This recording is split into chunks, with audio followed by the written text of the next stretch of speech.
living in the moment, and the moment is the future.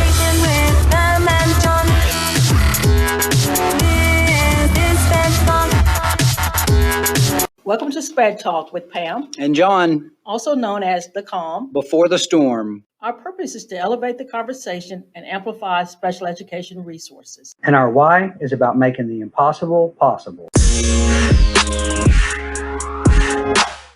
Listen, man, we are super excited. I mean, I feel like in many ways, this is the beginning of something, and it's the culmination of a lot of hard work over the past multiple years with a liaison project and with the autonomy that you know, TEA, Justin, yourself, and Jennifer, you moving into that role as the special ed liaison lead, the director of all things ESC at TEA, right? And so the fact that Pam and I have been allowed to, you know, continue to foster this idea of looking for the positives out there, you know, I think we just feel very blessed. And so I feel like this is going to be a great episode. I know, Pam, you better make me stop talking because I'll get going. Yes, I know, John. So let's talk about who's in the room. So if you could take a few minutes to introduce yourself. Who do we want to start with? Whoever wants to go first. Well, my name's John. I'm part of this podcast thing, and I've been here since the beginning, but I don't know what that means, but I am excited to be here and have more voices around the table these days. And so I'm from ESC Region 12, Special Ed Liaison, and I'm going to leave it at that. I'm Lydia Bartlett. I'm with Region 3. I'm a TA liaison. My name is Jen DeLeon. I'm also a SPED liaison with Region 17, and I've enjoyed every minute of it. And I'm Pam Humphrey. I'm with ESC Region 11, Special Education Liaisons. I've been here with John from the beginning. I'm Justin Porter, State Director for Special Education. I've met all of you all before, I think, except Lydia. I'm not sure if I met you, but nice to meet you. And I'm Jennifer Patterson, Director of Special Education ESC Support, and I manage the ESC Liaison Grant Initiative, and I was one of the original liaisons 4 years ago. Way back in the day. One of the OGs, right? That's right. That's right. Well, listen, we are super excited to have Jennifer, yourself, and Justin on today. You know, I don't know if I need to call Justin Dr. Porter and go the formal route, or if we just do the Justin thing. I know you know, I want to say that Dr. Porter, Justin, was maybe the first guest we ever had on SPEDTalk, outside of Pam and I just rambling on in our first episode as we tried to figure this thing out, which we're still doing. But to have Justin back now, kind of at the end of season 3, beginning of season 4, some of the momentum that's gaining around the state with the liaison project, as well as really you know, RDA and the cyclical monitoring, and just really a lot of positives that are coming out of this. So I'm super excited to have you guys on. I won't speak for the rest of the team. I'll let them jump in and do that. So I'll be quiet now. It is great to have Justin back with us. I was just thinking about, John, when you and I floated the idea of a podcast, we were at TA at the Congress building, and we said we're going to do a podcast, and Justin said, Pam and John? And I saw the look on his face like, are y'all really sure? Like, the odd couple, Pam the oddest couple that was in the room. Yes. Probably the perfect match. I'll second that. It's been a joy listening to the podcast and hearing how the two of you bounce off of each other. It's been very fun knowing that I know you and I see your faces and I hear it behind the voices. So I always just think about what it's like to be in one of these, and now I'm finding out. Trying to keep all of their ideas. I mean, when they start talking, when we get into our weekly meetings, I mean, we've got ideas popcorning literally left and right and up and down. And it's like, okay, wait. I've got to get all of this down on paper so that we can come back to those. It's like, slow down, stop talking, let me get everything down. It's been a lot of fun. It has been lots of fun. And the thing is that Pam, I loved all of these guys, but where John talks, Pam talks actually just as much. So really? I'm not sure that's quite true, but What it is when Pam talks, she has something to say, and it matters, and people pay attention. I tend to talk in circles, which sometimes is entertaining, and at times I have something important to say. But as Evan has said, you have to learn how to speak John, and when you do that, then it all makes sense. So I have a question for Justin. Since you've been in the role of special education director, tell us what's been your biggest aha. Oof. That's a tough one. I know. You start out, I hope they get easier after this. We didn't put that one on the list. Yeah. I mean, this is probably not going to be of a ton of interest to listeners, but just the amount of time that's spent going back and forth with the federal government on what should be seemingly straightforward things is a little bit mind-boggling. The amount of time that is spent in that was a huge aha. You would think the IDEA has not been reauthorized for quite some time. It's a very stable piece of legislation. You would think that the implementation piece would also be stable with regards to the feds and how they conduct their monitoring activities and things like that. But there's, with changes in leadership and changes in staffing in different places, there's different interpretations and different expectations of states. And so that has been a constant sort of source of just learning and causing me to be flexible and causing me to make sure that that our folks and everyone that works at the agency, and then by extension at the ESCs, that we have as much of the information in as palatable or as understandable a format as possible what the expectations are from the feds. And so that's been a big aha for me. In my previous roles, I was more on the other side of implementing things and working sort of in LEAs and making things happen there, rather than sort of trying to provide guidance and wade through a lot of the information coming through the feds and distill it into something that can make sense to folks who are in the trenches trying to actually make it happen. So, like I said, probably not super exciting or interesting to people, but I never expected to spend that much of as much of my time doing that as I currently do. So. The things that were really not ahas, but were just like affirmations, are continuously the amount of people and the amount of dedication that you see displayed for everywhere from classroom teachers to district administrators to ESCs to everyone, the amount of dedication to kids and to doing what's right for kids and to making sure that that what we're doing is helpful and in moving kids in the right direction, and families as well. So I mean, that was always definitely something when I was working in a district and working in other capacities, always felt that, but then just to see it at the state level, it's unfortunate, but good news doesn't really make the news. We know that. And so we don't hear in the Houston Chronicle or the Dallas Morning News very often when things are going really well for kids. And so we get to hear about that sometimes in my job, and it's what makes it all, sort of worth doing. And those things that are challenges are not quite as big a challenge when you talk to folks who are actually making a difference for kids. So not really an aha there, but definitely an affirmation of things that I had always suspected. Kind of one of the things that we wanted to talk about was the evolution of the liaison. So how the liaisons came to be, and from the point where we are now, what are your thoughts on the evolution of the liaison role from the beginning to where we are now?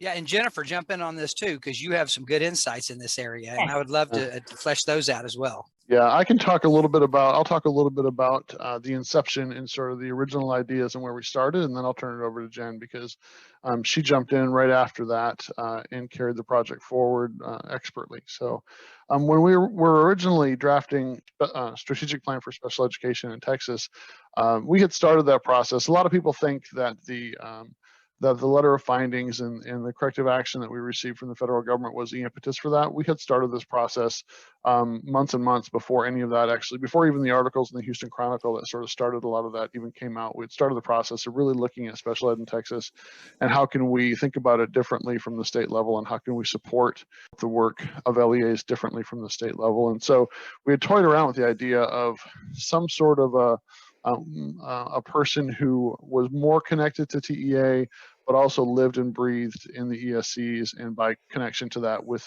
the districts. And so our LEAs. And so, we have every one of our ESCs, all 20 of them have fantastic directors of special education. They're great folks, but they have a day job. Like, that is not necessarily just interacting with TEA, and then, but to have somebody that's really what their role is to be out in districts and sort of bringing stuff directly from TEA perspective to them.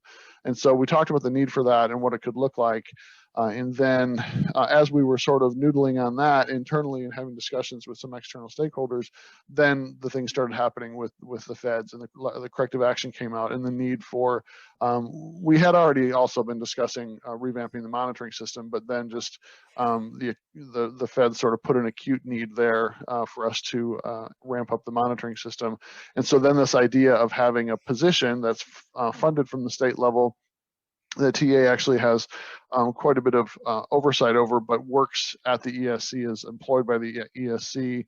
That seemed to be a natural fit to support this monitoring system and support LEAs.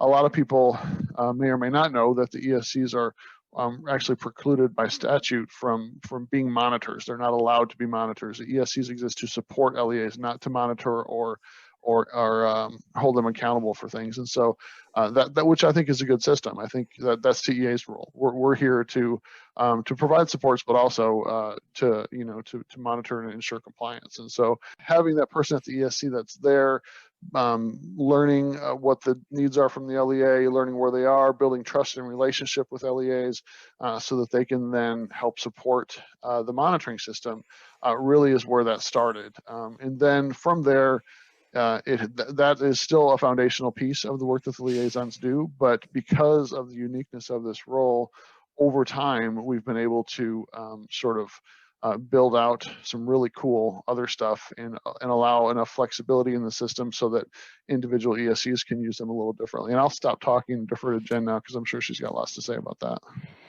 Thinking back to the year that the original liaisons started 4 years ago, and I was the liaison for Region 13, housed in Austin.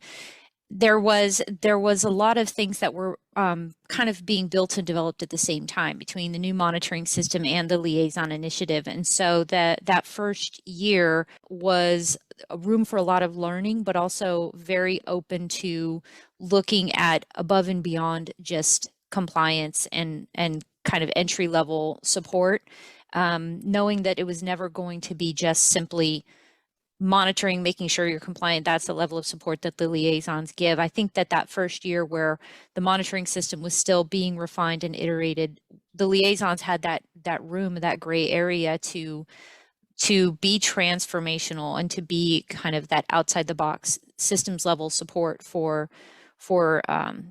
district and charter leadership teams. So by the time we got to our second year, the monitoring system was pretty well ironed out, ready to go, ready to launch, and the liaisons had a much clearer understanding and way to support the monitoring side of things. And the thing that's really great about the liaisons is that they know really deeply about the monitoring and they can support around it. A lot of pre-monitoring support, being there as a source of support during the monitoring, being able to have those, like what they call in the meetings after the meeting. So where somebody goes, what did that really mean? And you can put it in like friendlier language, relational language. And then after the monitoring, when things come out of where corrections are needed, where development is needed, and then the liaisons are that instant glue to the service center and to the state about here's what's possible, here's some PD sources, here's some coaching support, here's what's available in the world of support. But knowing the monitoring system really deeply is where they get that strength in the supporting around it. So that's where year two started to really get that refinement. And since then, we've gotten better and better and better just at communicating the monitoring system, refining the monitoring system, and then also refining the support around the liaisons. So that's probably their biggest role. But because we had that first year of being able to do things differently, we have held on to that idea that we, the liaisons, support, assistant superintendents over federal programs. So there's some high level people that they get to interact with and support at a team's level. It's taking special ed out of the shadows at times and helping to break down some of those silos because of the self-assessment process that's going on, the need for cross collaboration with the districts and the charters. So liaisons are really leveraged pretty heavily for that too. I'm really excited about it. My check-ins with all 20 of the service center liaisons, I get such great information on that, like you're talking about, Justin, that oversight, knowing what's happening at regional level, at the LEA level, so that we can stay connected to where people feel the work on the ground, keeps us from getting too far away from what the needs of the state are. So Yeah. I love it. Yeah, Here's a Jennifer, quick- go ahead, Lydia. Go ahead. One of the things that I've noticed is the amount of sustainability that our role has in the monitoring system to the school districts. Being able to take the monitoring system and facilitate the application of it to the school districts so they can really sustain it and make it meaningful. Absolutely, Lydia, I think you nailed it. And I think it's kind of the beauty to this is I think TEA's insight in realizing when, even before, like Justin said, you know, kind of everything kind of blew up there for a little while in Texas around special ed, there were already conversations at the state agency. And I think some of that was going on even between the state agency and our ESCs that, hey, we have an idea. Like, what if we were to add additional supports and maybe we had boots on the ground and maybe it was someone that could share information back and forth and we could do a better job at the state agency, you know, listening as well as sending out information. And then I think that kind of ebbed into like this idea of the liaison role and what that might become over time. You know, it's interesting when I look back on that 17-18 school year, I think many of us, like, you know, building the plane while we fly it, just all these analogies. And yes, we were, I think, a little bit ahead of the game in being positioned, you know, as far as with the cyclical monitoring and the, you know, the RDA, the rollout and all that kind of following a little bit later. But I really feel like it gave TEA, ESCs and liaisons the opportunity to really take some risks and some chances and try some things and build some capital with some of our LEAs around the state. And then I feel like that in some ways has been just catalyst for continued progress over the last few years. I would echo that as well. I was, you know, we from some perspectives, we did get a little bit of criticism about putting the liaison project in place before the monitoring system was up and running. But had we not done that, we wouldn't be where we are today with regard to how that group functions, the creativity that they feel empowered to display and to utilize, the whole idea around design thinking and all of that. None of that would have happened had we not taken that first year to set things up the way that we did. And I think that's sort of a 1 + 1 is 3, and we would not have that. That secret sauce, that magic, if we hadn't had the opportunity to do that, liaison role would be, I think, less of a partner, thought partner role and more of a PD, here's this, we'll step you through that sort of role. Had we waited a year to do that. So I think, you know, like I think that we made the right call, and I think that the amount of and frankly the ESCs hired the right people. That liaisons continue to amaze me, even this year when we've added so many. Just the quality, the caliber of staff that are hired and attracted to that role, and how they approach that work is impressive. It's definitely impressive. I also want to add on that one, the design thinking side of things, which is where you get down and you dig into, you meet people where they are and not where you think they should be. You don't sit at your desk and put together what you think is a plan and then present that plan and hope to make it work, make them agree to do it. And then when you walk away, all the work stops. Like coming in and really, really digging into the needs based on observations and interviews and just sitting with them and in their space and letting them drive a lot of the conversations. By the time the work starts, they're already committed to it. All you have to do is keep them focused, keep them motivated, find those small wins at the beginning to keep them moving towards their goals. And when it's their goals, the work, half the work is done. And I think that's where liaisons really took that first year to really learn that. We came back through this year again with the addition of more liaisons across the state, and we regrounded ourselves in the foundations of design thinking, but it permeates everything we do.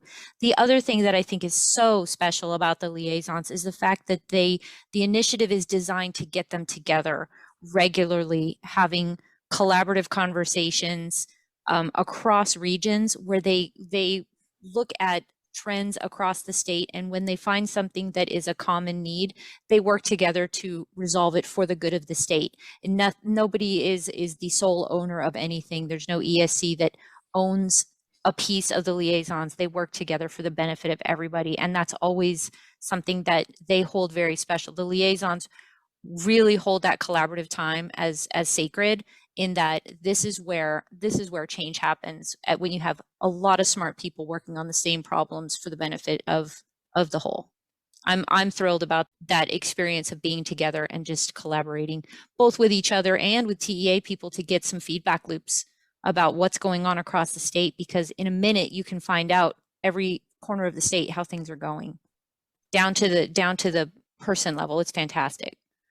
So Jen, what is it like supervising a group of amazingly creative individuals that vibrate at such a high frequency? What is that like? Oh, I've said from the beginning, we're like an adult GT class. Like we are a bunch of driven, experienced, transformational thinkers, and you get those people together and that's amazing synergy happens. And the fact that the dedication is front and center to improving outcomes for students is what keeps anything from unraveling. Like there's never been, I've never seen an experience where anything feels competitive. It's like, if this helps, then we're in. And there's that dedication that I have just grown to love. I think one of the great things about the liaisons is that they're so collaborative that we kind of co-create the agendas as we get together and have our weeks together, that as much as possible, I try to get liaisons talking to other liaisons, sharing out the things that they're doing, getting in groups and talking through things that are going on. I think that really drives that continued synergy, even though we aren't meeting face to face this year. All of our meetings have been virtual, where before we were meeting face to face, but we've been able to keep going and keep our weeks together and keep that collaboration strong. But it's the dedication of the liaisons that makes that happen. Yeah, Jen and I have a regular Friday afternoon meeting as part of just our regular communication structure. And the Friday before liaison week, she's always pumped and excited to go for liaison week. And then it's like literally an hour after the liaisons go, I meet with her and she's just like brain dead, mouth open, kind of exhausted. Yeah. I think my first liaison week last 2 years ago, at the end of the week, I think I was in the kitchen area just trying to make myself lunch because it was a noon end time. I go down and it was quiet for the first time all week. I go in there, I'm heating my microwave lunch up, and all of a sudden the room starts spinning. I almost passed out. I was just like, all the adrenaline just dropped. Yeah. It was like I was on all week and it worked and everybody made it. And then they all drove away and flew away. And I was just like, oh, I'm so tired. I survived. Yeah. Yeah.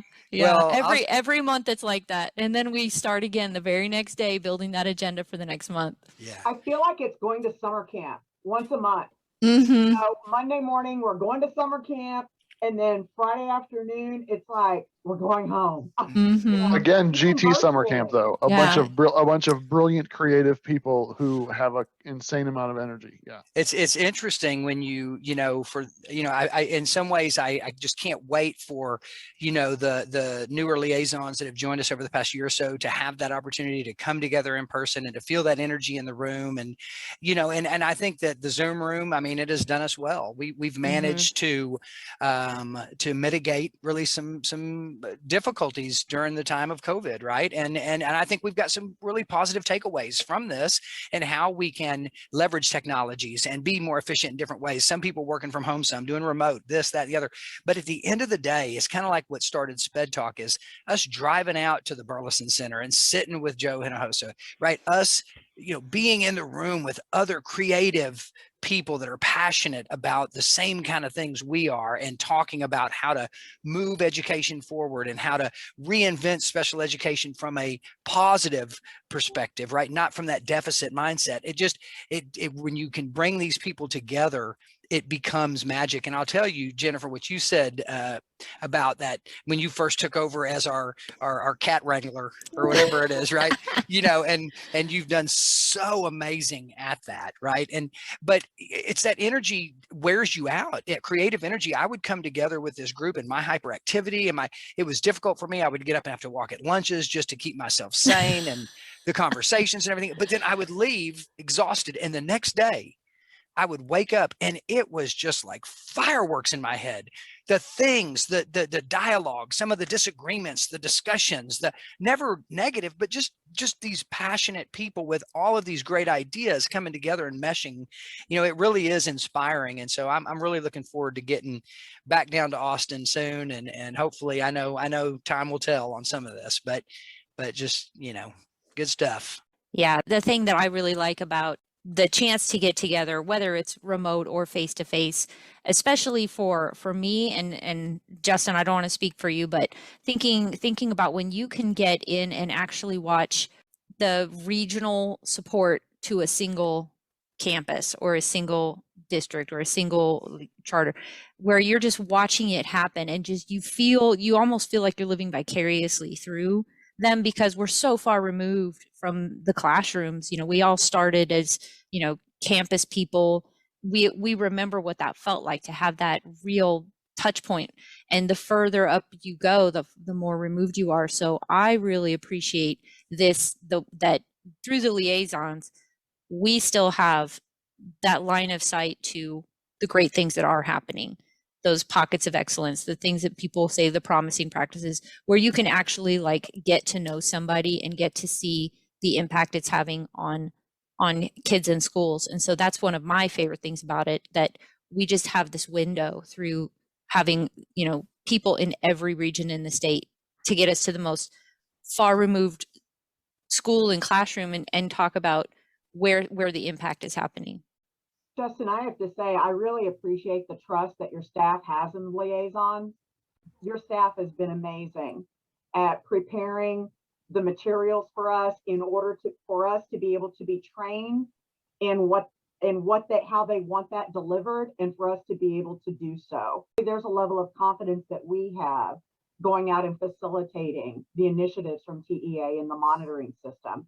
So I do want to applaud you and your staff for that. Thanks for that. I won't take all that credit, because a good chunk of that comes from our review and support team, and Dr. Jennifer Alexander leads that. And Jennifer is on her worst day is 10 times better than I am as far as organization on my best day. So she's and her staff is great. They are. And the technical assistance folks on my team, I know the trust that you talk about, Lydia, has been earned. The liaisons over the years have proven that they're worthy of that trust, and that we can really, while you know we make a big deal about putting a TEA logo on something, but it's because it is a big deal. If the logo was on there, whoever's delivering that is speaking for TEA, and whatever gets screwed up is going to come back to TEA, right? And so, but over the years, the liaisons have absolutely like earned that trust, and we, like I said, the synergy that exists within that group, and then within that group in TEA, is very powerful stuff. Good stuff. So I'll just make one little point and then drop it over to Jen, because she is the brains behind all of this now. One of the things that continues to come out of liaisons in that synergy, a liaison project in that synergy, are just responses to unmet needs that at TEA we didn't really we weren't aware of. We didn't know was really an unmet need, because the other systems that we have in place weren't picking this up. So there's several things I could point to, but just some of the projects that have come out of this, that the liaisons have gotten together and said, hey, we want to do this because we're hearing from lots of districts that they need X. And we've created X here, TEA. What do you think of it? Now let's try and figure out how we can scale that across the state. There's a couple of examples of trainings that we're doing around significant disproportionality. John has been working on a finance cohort model of training, or a cohort model of training special education directors around SPED finance. And he might think I've forgotten about it, but I have not. We're going to figure out a way to scale that across the state, because that is definitely an unmet need we hear about all the time.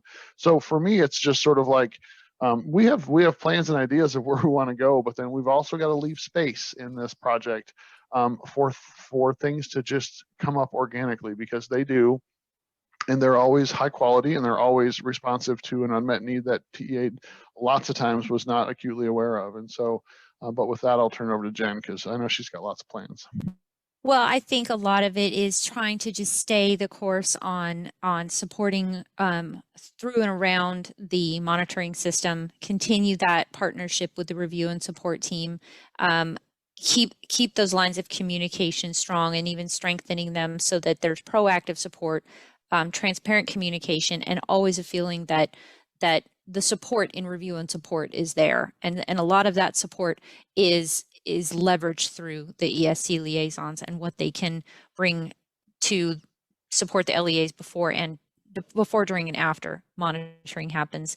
And I think just like Justin said, leaving that space for those cross-regional collaborative supports that can, through your ability to connect with campus and district leaders, at the point of need, getting in and digging in through their data, talking to their teams, being able to put boots on the ground and be in their space and learn from them, you're able to turn around support so much faster.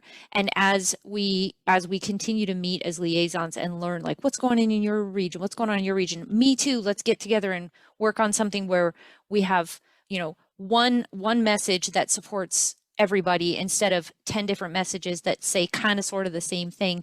That is a much faster connection than what TEA is able to put out in our development of resources. Yeah. So kind of learning from that, and then like the technical assistance team always wants to know, like, what are the unmet needs that we need to build resources around, and then picking the best of everything and pulling it into one consistent message. But that comes from the regions up to the state, and I think that's where I want to leave that room for that continued, messaging up, feedback up to TEA of where the needs are. It's a constant question from our technical assistance team. What are the needs? What needs to be built? But then what gets built takes months. So what you do in the meantime is the prototyping, the iterating, the learning, and then coming to us at TEA and saying, this is working, this is where we've tested this out, and this is where we're finding that strength, and this is where we're finding that movement, so we can scale that and replicate that and learn from what's happening really strongly. I want to continue that. I can remember one thing when we started that first year was, reimagining special education in Texas. And everything we've said so far is part of that reimagination, that we're not doing the things the same way. Things have changed, and really working together to be more impactful and also meeting the needs of LEAs, which is most important. Yeah, it's just not more of the same. It's doing it differently. The liaisons get to do things differently, and that's my favorite thing. Yeah, that is I think up front, and many of us, I think, realize that it's always been a privilege and a responsibility to kind of serve as a liaison since this thing has started, because I think those of us that have been blessed to come into this role over the past 4 years have realized, when you get into this role, like, this is something different. I'm not quite sure what it is. Like, I can't quite put my finger on it, and it's a little different in every region you go to. And that is the beauty of the liaison role, is that, TEA and through your leadership, Jennifer, it's, hey, listen, how do we flesh out the excellence in each of our liaisons through their expertise, but at the same time with a focus, right? With a focus.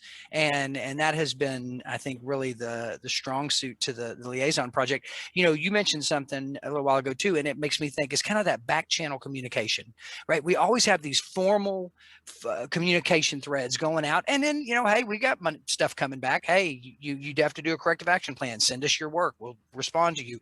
And the liaisons are kind of that back channel communication. We're out there.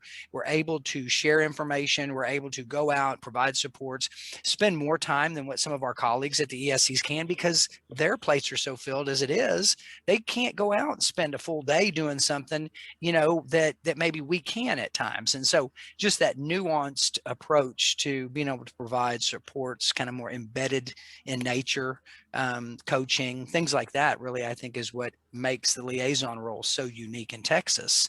And I think a lot of other states are going to pay attention to this. I think that the work that we are doing is cutting edge. And I think that over time, as it gets captured and as we start to see evidence of impact, kind of like we're seeing with TEA doubling the number of liaisons in the state. I mean, I don't know if maybe Jennifer, you saw that coming or Justin, but we didn't.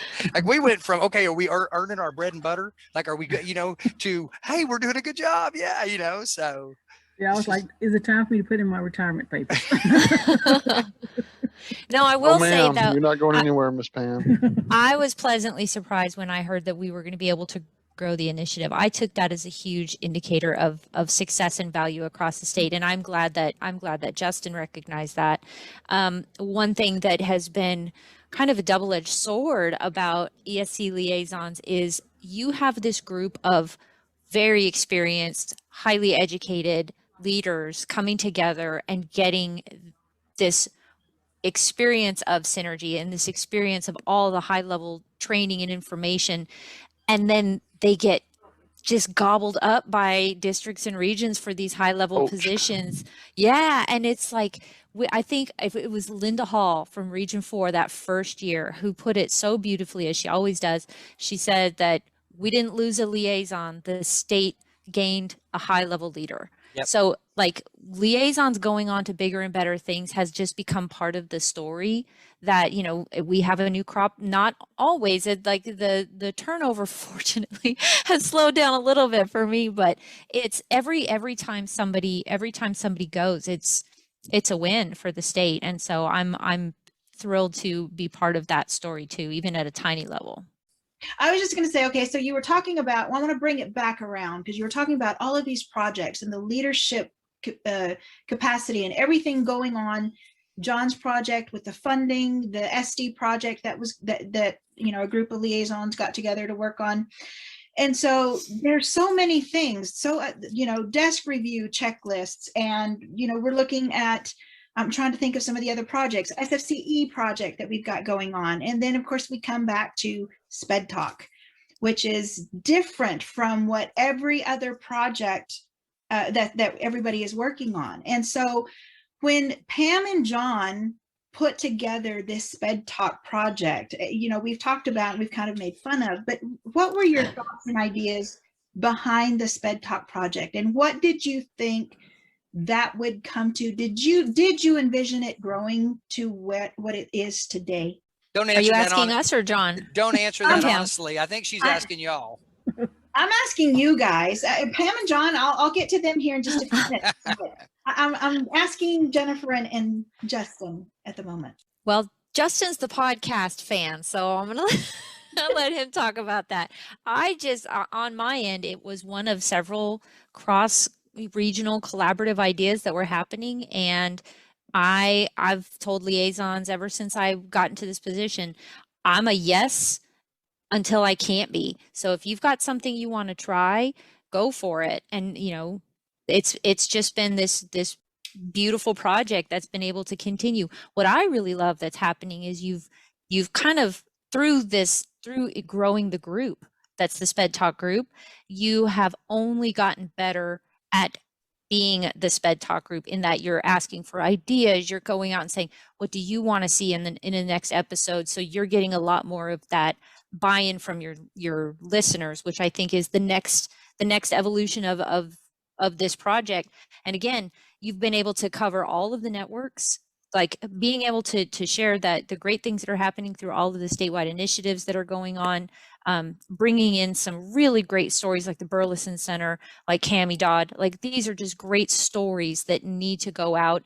The focus the whole time was elevating the conversation, talking about the great things that are happening across the state, bringing the good news in to the story. And I'm going to support that every time I can. But I'm not a podcast person, but Justin is. So I'm going to let him say what he thinks of it. Well, just again, SPEDTalk, it was the response to an unmet need. Like in John and Pam came up with a very creative way of meeting that need, of keeping a conversation out there in the space that was not just a TEA branded PowerPoint that's delivered, or a recorded webinar that's just, you know, like very dry TEA slides full of information. It's interactive and it's engaging and it's timely, a way for folks across the state to really tune in and sort of get a good idea of the pulse of what's happening at the state level in special education, because nothing like that existed before, not in a very consumable way. And, you know, podcasts like Jen says she's not a podcast person, but that's how lots of folks are getting lots of information now through podcasts, because the days of listening to live radio are kind of, as we get more into Hulu and Netflix and being used to hearing about and seeing what we want to see when we want to see it, folks are moving further and further away from live broadcast where you have to listen or tune in to what's been provided to you. And as our brains sort of get more adjusted to that, I think podcasts are just going to grow, because you know, folks are still sitting in cars and commuting, and they're still doing different things when they've got time where they could be listening to something that they're interested in. And it might be, I'm personally very thankful that they're listening to SPEDTalk instead of the morning zoo at some local radio station. You know, just a way to engage in conversation and hear what some of the great things are that are happening across the state. Hey, Pam, my next question is for you. So I know, you know, you are definitely the calm before the storm. And so you talk about having to come out of your comfort zone when you and John first created SPEDTalk. How has that evolved for you? Well, I think I was comfortable with actually the concept of podcast really was mine. And it really came about because I was tired of repeating myself on graduation options. To be really honest with you, because I thought if I can record something and just put it somewhere, so anybody had questions about special education graduation option in Texas, they can go listen to it. So I don't have to keep repeating myself. But then, and I've never recorded that, so I don't know. Then John and I, we would spend a lot of time together during our meetings. It was one of those strange combination of two people who really seemed so totally opposite of each other, but yet there was a lot of things were more in common. And I'd asked him about doing if he ever did a podcast, and he said no. And we really waited a year before we really sat down and really thought about how to do it. And so he came to me and said, "Were you on the podcast?" I said, "Well, I don't know. I know there's a guy here at Region 11 does podcasts. I can ask him." And that's really how that got started. I came back to Region 11 and I talked with Brian. He assured me that we could do it. And John came in, and at the time, Amy, who was at Region 9 in Wichita Falls, came to Region 11, and we sat down one morning, hashed it out, recorded our first podcast. Brian listened to it and said, "Okay, kind of rough, kind of rough." And made some suggestions, and John did the editing, and then we just kept moving forward. We just kept thinking, okay, we're not sure exactly what we're doing, but it really came from a place. I am a special ed person. I've never done anything else in my life before, for a job-wise, my professional life, but special education. It was never, moving to special ed because of something. It was just, went to college, got my degree, special ed teacher, then working at ESCs. And I just knew within my heart, good things were happening in schools. I've worked with good teachers. I've seen exceptional kids, but yet none of that was being heard. No story other than the negatives were out there. And it was just part of that level of frustration that I was thinking, my work cannot be in vain, and other teachers' work can't be in vain. You just can't keep every day, if it's the Houston Chronicle or other newspaper, you sit there and think, oh man, it can't be all bad. And that was probably more my motivation, because even although I'm somewhat more of an introvert, but when I'm motivated to prove a point, that just sits aside. I can work through that. And it was really about going out, finding people, hearing stories, sharing what's going on. Even with the different network at the agency, I knew a lot about that because I was on the transition network when it first started. And then I was a state lead for parent for the Parent Coordination Network. So I, had a sense about what TA was doing and has been doing in the area of parent involved in special education, as well as a transition. And then also being familiar with the other networks prior to the changeover. So it's like knowing what has occurred, but yet also knowing very few people knew, or it wasn't getting justice. There wasn't any space because nobody was taking the time to really capture all the good things that were occurring. And that became, like I said, my motivation. And then John, who's the Tigger to my Winnie the Pooh. I'll accept that. Okay. Was on board. And I thought, okay, so where I'm a little bit more reserved, he's not.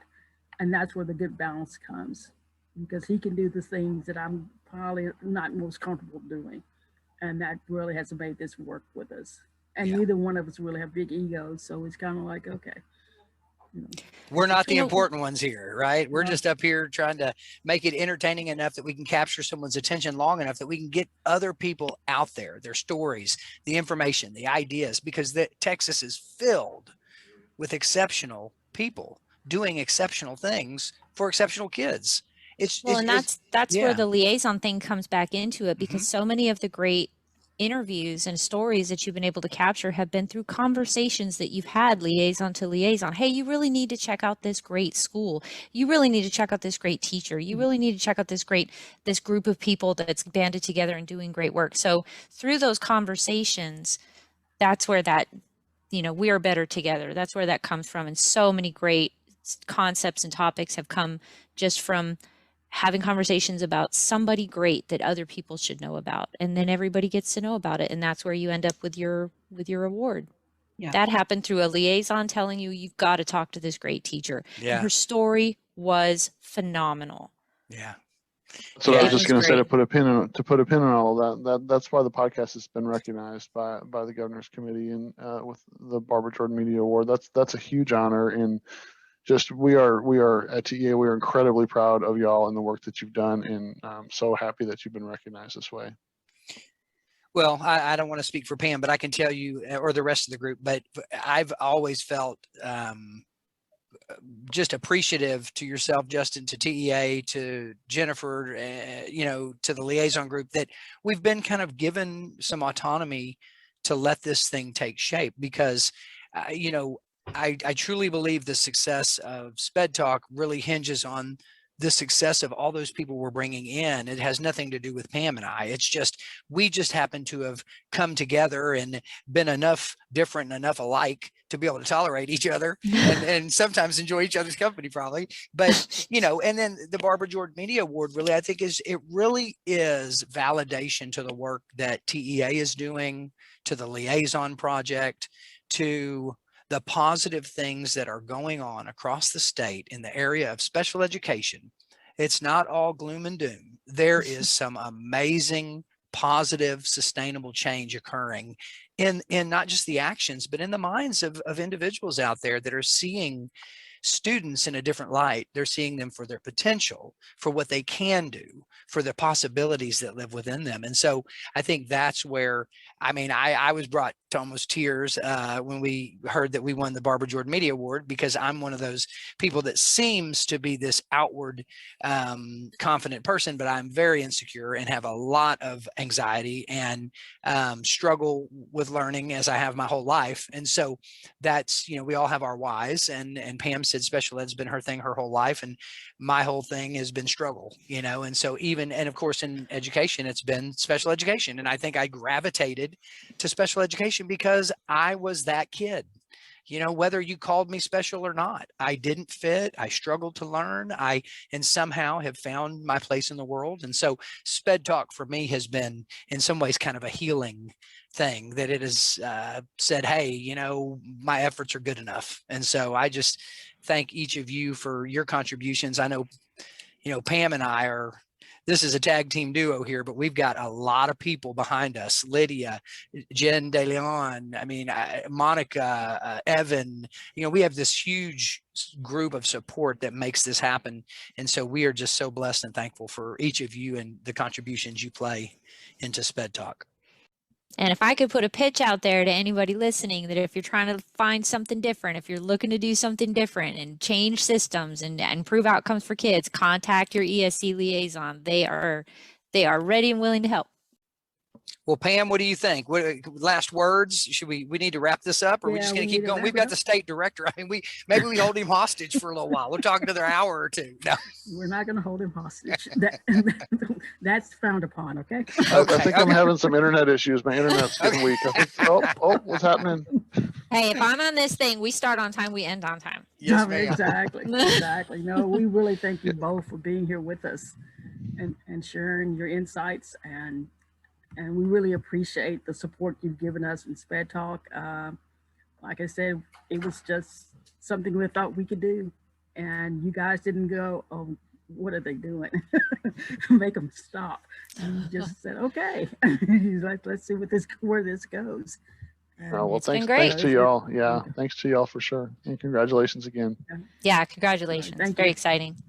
All right, guys. And Jennifer P., thank you so much for your time. It was really a pleasure being able to visit with you. Thank you. Absolutely. Anytime. We're happy to come back anytime. All righty. We're going to hold you to that. John, tell everyone how they can continue to elevate the conversation about special education in Texas. You got it, Pam. They can find us on Twitter, Facebook, and Instagram at SPEDTalk 2020. Because in these disconnected times, connecting with others has never been so important. Now more than ever, it takes courage to create culture and kindness to keep us connected.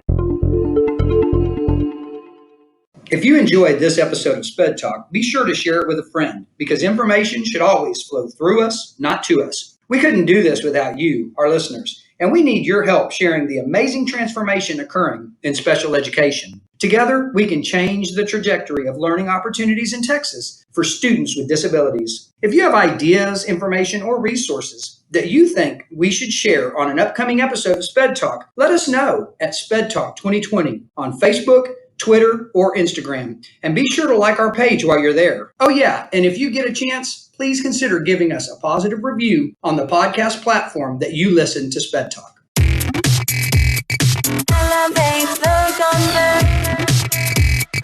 Living in the moment, and the moment is the future.